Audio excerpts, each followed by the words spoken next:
Hello friends, आज मैं chapter 11 class का जो चैप्टर नंबर 3 है जनरल, उसके हम एग्जाम्पल स्टार्ट कर रहे हैं। एग्जाम्पल दिया है पेज नंबर 61। ये 61 पे जो एग्जाम्पल है हम उसको सीखेंगे, उसको करेंगे, सॉल्व करेंगे। तो उसमें जो क्वेश्चन दिया है, journalise the following transaction in the books of Narendra general stores. इसकी बुक में आपको ये एंट्री बनाना है। मैंने नॉर्मल यहाँ पे फॉर्मेट बना के रखा हुआ सोल्यूशन है। तो सबसे पहले जब हम क्वेश्चन स्टार्ट करते हैं, सोल्यूशन करते हैं, तो यहाँ पे लिख दिया जाता है, क्या लिखते हैं, इन the books of Narendra general with the classification of account. In books में आपको नरेंद्र की जनरल बुक में आपको एंट्री करना है, उसका क्लासिफिकेशन उसके अकाउंट्स का करना है। जो इसका फॉर्मेट बनेगा वो बनेगा date, particulars, type of account. इसमें आपको जो टाइप ऑफ अकाउंट्स के बारे में भी बताना है। LF यानी कि पेज नंबर होता है, डेबिट अमाउंट रुपीस में और क्रेडिट अमाउंट रुपीस में। तो यहाँ पे जो डेट दी हुई है वो कब की दी हुई है, 2019 है, अप्रैल 1 है। फर्स्ट ट्रांजेक्शन कह रहे हैं, Narendra commented business with cash rupees 80,000। जब भी ऐसा क्वेश्चन आता है, बिजनेस जब हम स्टार्ट करते हैं तो हम क्या करते हैं, कैश लगाते हैं, है ना। तो जब हम कैश लगाएंगे तो उसकी सिंपल सी एंट्री क्या बनेगी, cash account debit to capital account. आपकी जो फर्स्ट एंट्री 2019 अप्रैल 1, मैंने यहाँ अप्रैल 1 लिख लिया। पहली एंट्री बनेगी आपकी cash account debit to capital account. आपके पास क्या आया, कैश आ रहा है आपके पास, और क्या है, कैपिटल फॉर्म में आपके पास क्या हो जा रही है, कैपिटल हो रही है।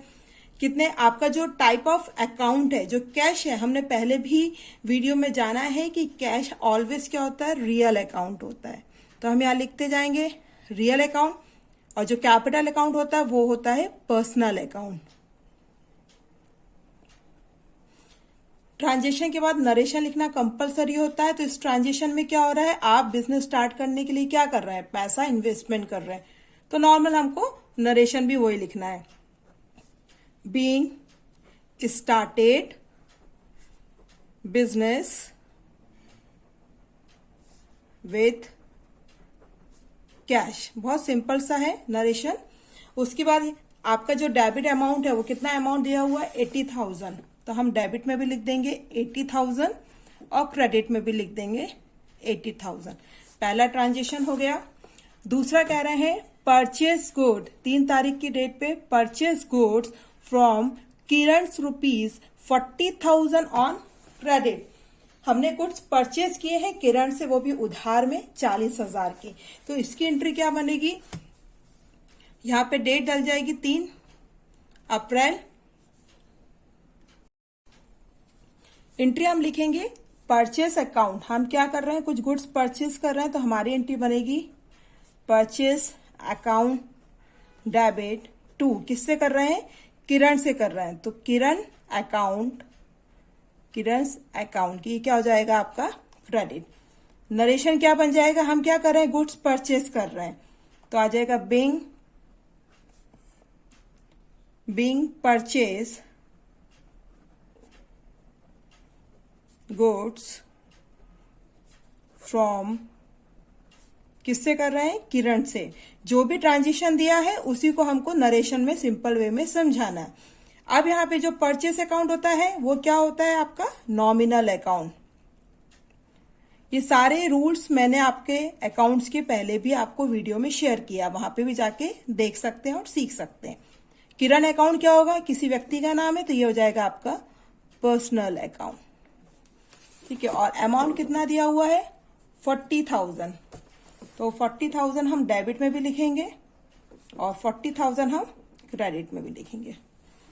आपकी अगली जो एंट्री है वो कह रहे हैं पेड रेंट रुपीज 2,000। जो आपने रेंट पेड किया है वो कितने से किया है, 2,000 रुपए से। और कब किया है, 5 तारीख को।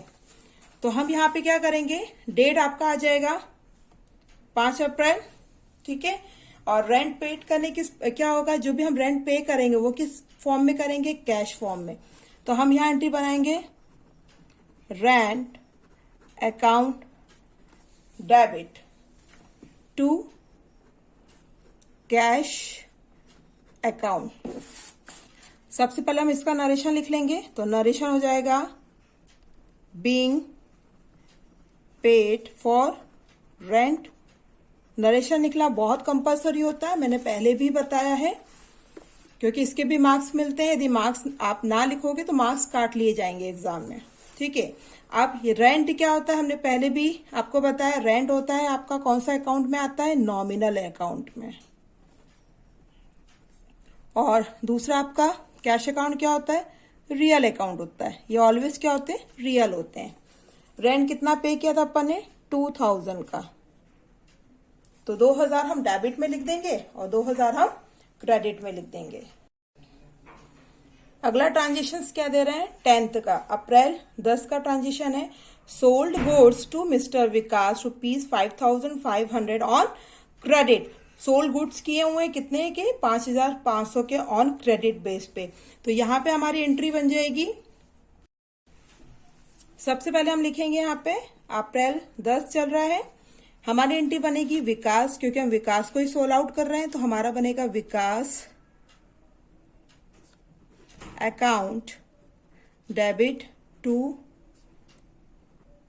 Sales account. और नरेशन हो जाएगा, नरेशन में हम क्या कर रहे हैं, हम गुड सोल्ड कर रहे हैं, तो बीइंग सोल्ड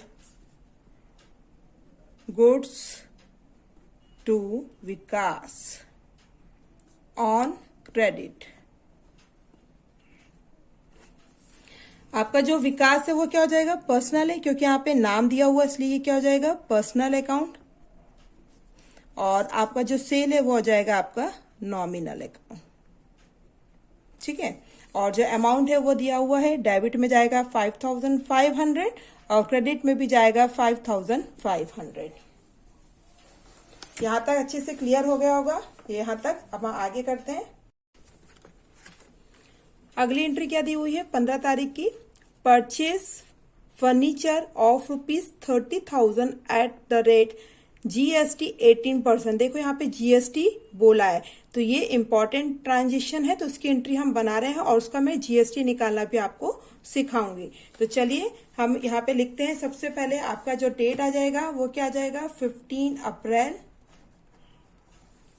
इसमें आपके क्या बोल रहे हैं, परचेज फर्नीचर है ना, आपका जो फर्नीचर है वो परचेस हो रहा है इस ट्रांजेक्शन में। तो हमारी एंट्री क्या बनेगी, furniture account debit to cash, ये नॉर्मल एंट्री बनेगी। लेकिन इसमें GST का जिक्र दे दिया ना, GST आपको निकालना है। तो GST जब हम निकालेंगे तो क्या एंट्री बनेगी, मैंने इसका अलग से एंट्री जो आपको जनरल एंट्री है और कैसे हम इसका GST निकालते हैं, इसका पूरा एक वीडियो में लास्ट वीडियो में डाल चुकी हूँ। आप मेरे चैनल पे जाके वहां से देख सकते हैं। तो भी मैं यहाँ फिर से निकालना बता रही हूँ। तो उसकी एंट्री बनेगी आपकी furniture account debit input. GST दो तरीके से निकाली जाएगी, वो दो पार्ट में डिवाइड होगी। निकालने के बाद उसका एक पार्ट सेंट्रल गवर्नमेंट को दिया जाएगा और दूसरा पार्ट आपका स्टेट गवर्नमेंट को दिया जाएगा। यहां लिखेंगे सेंटर, सेंटर यानी कि जो C है वो सेंटर है, CGST अकाउंट डेबिट। दूसरा जाएगा इनपुट S यानी कि state, CGST account debit to cash account. यहां पे मैं इसका सबसे पहले नरेशन भी लिख दे रही हूं, being purchased furniture at the rate कितना दिया हुआ, 18% GST। अब आपको मैं सबसे पहले GST निकालना बता रही हूं। तो GST निकालने के लिए देखो आपको कितने का फर्नीचर परचेस किया है। जो आपका जो फर्नीचर है मैं ऐप से शो कर रही हूँ वो 30,000 का है, ठीक है। इस पे उन्होंने GST कितना बोल रहा है, 18%। अच्छा, जो 18% है वो एक ही बार निकलेगा, बार बार नहीं निकलेगा। तो हम निकालेंगे 30,000 का 18%, तो 2 शून्य से 2 शून्य कट गए। आपका 300 मल्टीप्लिकेशन 1800, तो आपका आ जाएगा 24 और ये आपका 300, तो ये आ जाएगा आपका 400, ये आ जाएगा 500। ठीक है, अब इस जो 5400 आया, इसको दो पार्ट में डिवाइड होगा। ठीक है, तो इसका जो आधा हो जाएगा, आधा हम कैसे करेंगे, 5400, इसको हम 2 से डिवाइड करेंगे। किसी चीज को आधा करना हो तो 2 दूनी कितना जाएगा, 4, और ये 1 कैरी हो के 14, 2 7 जा 2700। तो इसका जो 2700 है ना, ये जाएगा 2 जगह जाएगा। एक तो आपका जाएगा सेंट्रल गवर्नमेंट को CGST, और ये जाएगा स्टेट गवर्नमेंट को। आया समझ में? ये होता है आपका GST निकालना। सिंपल वे में जो भी क्वेश्चन में दिया जाएगा, जितना परसेंटेज दिया जाएगा उसको निकाल लेना है, और जो भी आपका परसेंटेज आएगा उसका हाफ कर दीजिएगा। तो हम इसको अमाउंट में आपको लिख के बताती हूँ। आपको जो अमाउंट टोटल जाएगा, फर्नीचर का अमाउंट कितना है, वो है 30,000। CGST कितना आया, लिखेंगे अपन 2700, इधर भी 2700, 2700, और इन सब का टोटल टू कैश में जाएगा तो कितना हो जाएगा, 35,400। ठीक है, ये आपका आ जाएगा अमाउंट।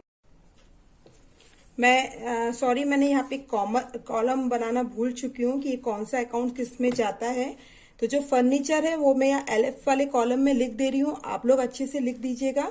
फर्नीचर जो जाएगा वो आपका रियल अकाउंट होगा। GST वगैरह ये आपके दोनों नॉमिनल होंगे। ठीक है, NN शो कर रही हूँ शॉर्टकट में, और जो कैश है वो भी ऑलवेज रियल में ही आता है। सॉरी, इसके लिए मैंने पहले तो बनाया लेकिन इसमें बनाना भूल गई हूँ। तो चलिए आगे का क्वेश्चन देखते हैं। अगला ट्रांजेक्शन दे रहे हैं, डेट 18 का है। Received a bearer cheque of ₹25,000 from mister Vikas. देखो, बियरर चेक क्या होता है, ये नॉर्मल एक चेक होता है। 3 तरीके के चेक होते हैं, बियरर चेक, ऑर्डर चेक और क्रॉस चेक।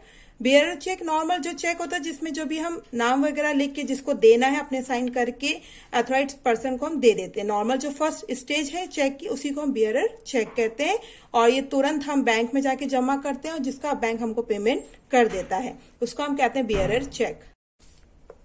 तो इसमें जो एंट्री बनेगी वो दिया हुआ है 18 का। तो सबसे पहले हम लिख देंगे यहाँ पे 18 अप्रैल। हमको क्या हो रहा है, रिसीव्ड हो रहा है, रिसीट हो रहा है, चेक रिसीव्ड हो रहा है। तो जब चेक रिसीव्ड होगा, बैंक में जमा होगा, तो हमारे पास क्या होगा, कैश आएगा। तो हम यहाँ पे लिखेंगे कैश अकाउंट डेबिट टू, किसने दिया है, टू विकास अकाउंट। कैश क्या होता है, रियल अकाउंट होता है आपका, और जो विकास है वो तो नाम से ही पता चल रहा है पर्सनल अकाउंट होगा। इसका अमाउंट दिया हुआ है 25,000, 25,000 हम डेबिट में लिखेंगे, 25,000 हम क्रेडिट में लिखेंगे। इसका नरेशन हो जाएगा। नरेशन क्या होगा, being received bearer cheque, transaction में जो लिखा है मैं वो सिंपल वैसे ही लिख रही हूं, चेक फ्रॉम विकास।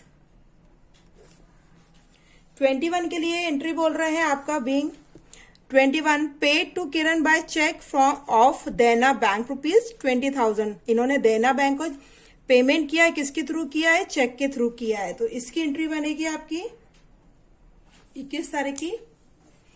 कौन कर रहा है, किरण अकाउंट, किरण ही कर रही है। किसको कर रही है, देना बैंक को, टू देना बैंक अकाउंट। इसका जो नरेशन होगा वो क्या बनेगा, being paid to Kiran by cheque, cheque के थ्रू जो किरण है वो पे कर रही है। आपका जो किरण है वो पर्सनल अकाउंट है, और जो देना बैंक है वो भी पर्सनल है। हमने आर्टिफिशियल पर्सनल अकाउंट पढ़ा था वीडियो में, आप वहां जाके पूरा अच्छे से वीडियो समझ सकते हैं। इसमें जो अमाउंट है वो कितना दिया हुआ है, 20,000 का। तो 20,000 हमारे डेबिट में जाएंगे और 20,000 हमारे क्रेडिट में जाएंगे। इस क्वेश्चन का लास्ट है हमारा 30 का, पेड सैलरी ₹5,000। सैलरी पे कर रहे हैं 30 डेट है आपकी 30 तारीख की है लास्ट। और इसमें हम एंट्री क्या करेंगे, सैलरी। हम जब पेमेंट कर रहे हैं तो हम क्या कर लेंगे, ट्रांजेक्शन बनेगा आपका salary account debit to. Salary किसमें पे करेंगे, कैश में करेंगे, तो salary account debit to cash account. आपका जो नरेशन बनेगा वो क्या बनेगा, बीइंग पेड फॉर सैलरी। ठीक है, आपका जो सैलरी है अकाउंट है वो क्या होता है, नॉमिनल अकाउंट होता है। ठीक है, और कैश क्या होता है, ऑलवेज रियल होता है। इसका अमाउंट कितना दिया है, 5000 सैलरी पे कर रहे हैं, तो हम डेबिट साइड पे भी 5000 और क्रेडिट साइड में भी 5000 लिख देंगे। आई होप आपको मेरा ये जो पढ़ाना समझ में आया होगा। थोड़ा सा लास्ट में मिस्टेक ये हो गई थी, मैं जब बना रही थी तो यहाँ मैंने ये कॉलम बनाना भूल गई थी, तो भी मैंने पिछले आपको यहाँ पे बना के बताया था। ये देखिए, तो इस तरीके से आपको बनाना है और इसको शॉर्ट आउट करना है, सॉल्व करना है। आपको ये वीडियो कैसा लगा मुझे कमेंट सेक्शन में कमेंट्स करके जरूर बताइएगा। और जो भी प्रॉब्लम हो या जो भी कुछ क्वेश्चंस करने हो कमेंट सेक्शन में आप कमेंट्स करके जरूर पूछ सकते हैं, उसको मैं जरूर आंसर दूंगी। तो चलिए मिलते हैं नए वीडियो के साथ, और भी हम सारे प्रैक्टिकल क्वेश्चंस भी करेंगे और एग्जाम्पल क्वेश्चन भी करेंगे। आज फर्स्ट एग्जाम्पल क्वेश्चन किया है, नए वीडियो में मैं सेकेंड एग्जाम्पल आपके सामने लेके आऊंगी। तो चलिए मिलते हैं नए वीडियो के साथ। Thank you.